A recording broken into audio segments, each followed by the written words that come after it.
Quale deve essere il motivo per cui i valdobbiadenesi dovrebbero esprimere il voto per lei e per la sua lista?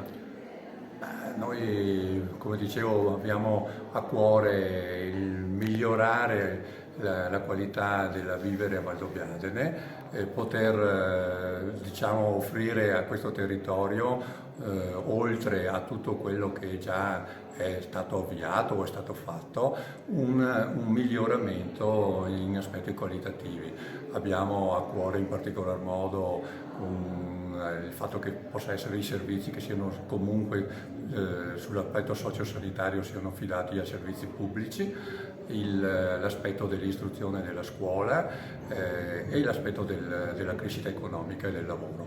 Questi sono temi che ovviamente fanno la base di un paese. Vivere a Valdobbiadene non solo come punto turistico di attrazione per chi è da fuori Valdobbiadene, ma che sia innanzitutto un paese, una comunità accogliente per i valdobbiadenesi e per chi voglia venire a vivere a Valdobbiadene.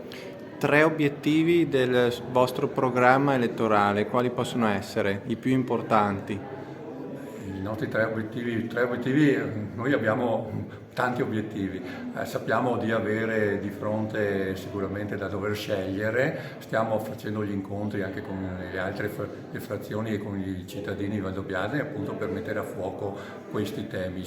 Da quello che stiamo raccogliendo ci sono degli aspetti ancora molto importanti che riguardano gli aspetti della viabilità e del muoversi a Valdobbiadene, l'utilizzo e il funzionamento dei servizi sia per l'istruzione che per la sanità e la salute, e dopo c'è l'aspetto anche appunto dello sviluppo economico e turistico che deve essere conciliato assieme al vivere a Valdobbiadene.